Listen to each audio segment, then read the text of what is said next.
This trick is super easy and super fun. If you also want to do this trick, then you have to open Microsoft Clipchamp. And if you do not have Microsoft Clipchamp, then download it from your Microsoft Store for free and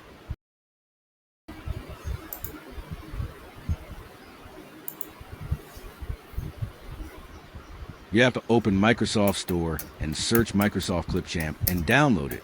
I have already downloaded it, so I will open it.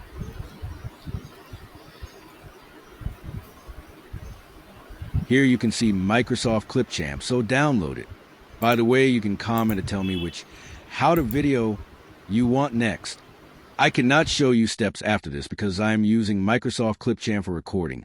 So you have to open Microsoft Clipchamp and go to Templates, and then click on New Video, and then click on Record and Create, and then click on Screen, and then hit the big red button and choose Microsoft Clipchamp, and then click Share and wait a few seconds till it loads, and there you have the trick.